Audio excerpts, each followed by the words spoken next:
kirtan in the most extraordinary way. He'd just go completely berserk in kirtans. He had this big, he was a Punjabi, he had this big, you know, these long things shaped like a spear, and there's two of them, and they've got bells on them. They've got bells on it, and you rattle it. So it's about this long, it's very heavy, and he used to get in the middle of the kirtan with this thing. You know, it was quite dangerous, actually. Tremendously enthusiastic man. So we used to stay at the house quite a lot. One time I was there with Tribhuvan, and I guess actually I've been there quite a few times, and Tribhuvan came past the first time, and he saw this. We were having a program in their big front room, and he saw this altar with all these pictures. And Tribhuvan became, he was a young brahmachari, he became incensed.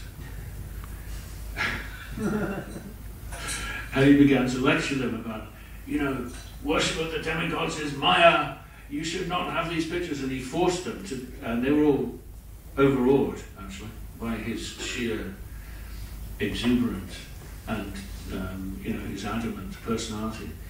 So he actually made them take all the pictures off the altar except for Krishna. And they did it. They did it. Just to keep him happy. As soon as he left, I'm sure they put them back on.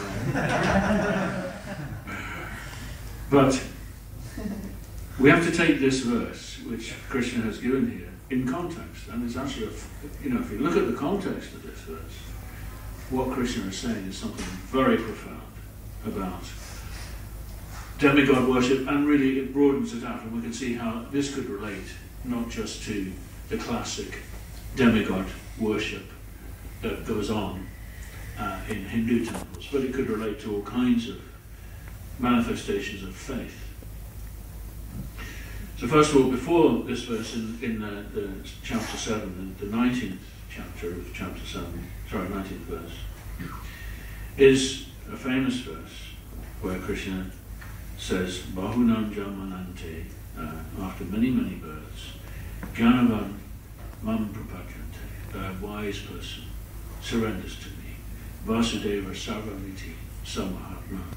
Sudulabha.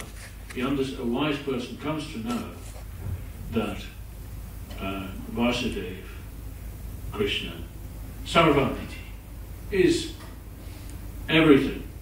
Vasudeva Sarvamiti, Samahatma Sudulabha. This person is rare. Most people never get to the point of surrendering to Krishna. They might worship Krishna, you know, on their altar, and there'll be other demigods there.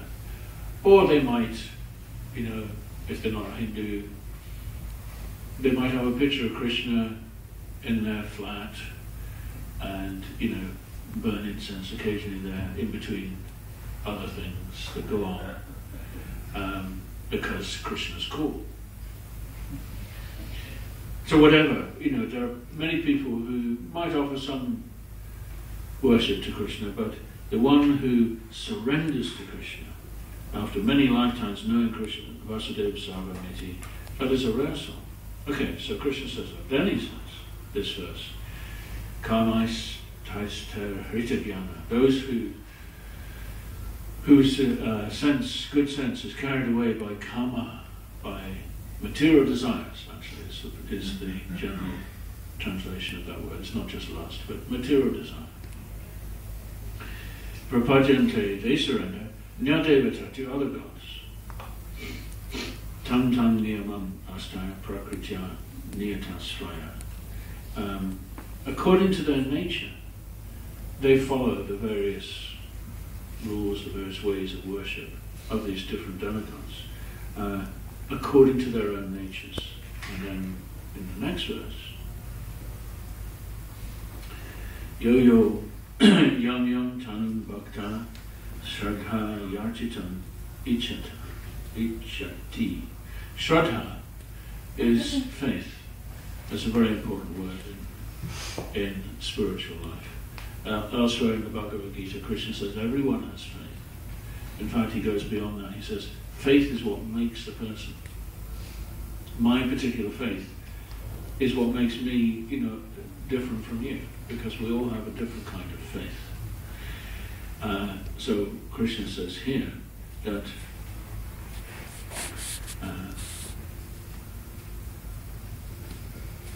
As soon as one desires the worship of the demigods, I make that person's faith steady. Sardar yachitam ichati.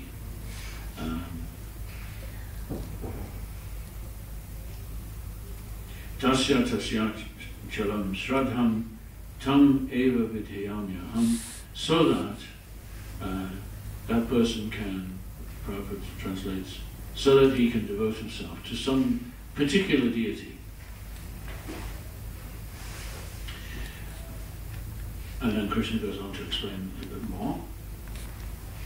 Endowed with such a faith, he seeks favors of a particular demigod and obtains his desires. But in actuality, these benefits are bestowed by me alone.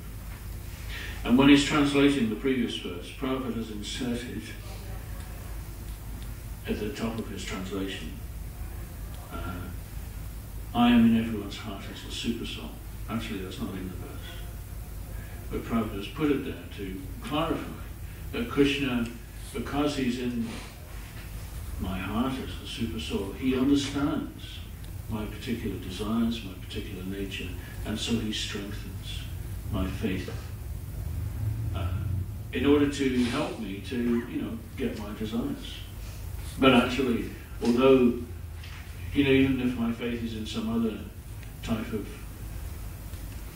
God or some other religious path, Krishna is also involved, and he's helping me, and ultimately the rewards that I may get from that particular path, they're given by Krishna.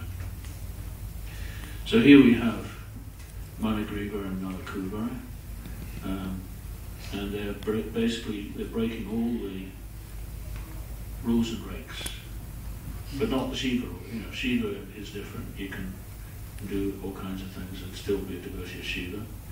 So they're getting the reward. So just reading on. The Krishna consciousness movement can very easily point out such foolish persons, for they have been indicated in the Bhagavad Gita, where Lord Krishna says, Namam duskritino mudha prapajante naratama maya prita dhyana asuram bhavamashrita. Krishna has described these. There are 4 kinds of persons who never surrender to me. And that verse analyzes these 4 kinds of people. We don't have time to look at that now. But Prabhupada goes on to say that anyone who is not a devotee of Krishna and does not surrender to Krishna must be considered Naradham, the lowest of men, and Duskriti, one who always commits sinful activities. Thus there is no difficulty in finding out who is a 3rd class or 4th class man, for one's position can be understood simply by this crucial test: is he or is he not a devotee of Krishna? How wonderful to know that anyone who's not a devotee of Krishna is simply 3rd or 4th class. Aren't we all doing well?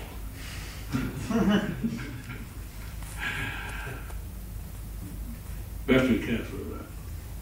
Oh well, we're okay because we're worshipping Krishna, and the people who aren't, they're all, Prabhupada says, 3rd class or 4th class.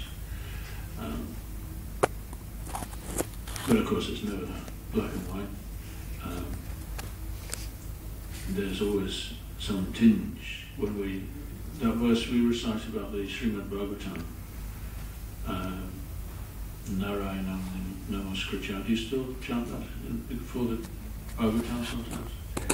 Narayanam Namaskritya Naram Chaiva Bhagavatam Devim Saraswatim Vyasam Tato Jayamudiyat. Is that by regularly hearing, have I got the right one? By regularly hearing the Srimad Bhagavatam, by rendering service unto the pure devotee, all that is troublesome to the heart is practically destroyed, almost destroyed.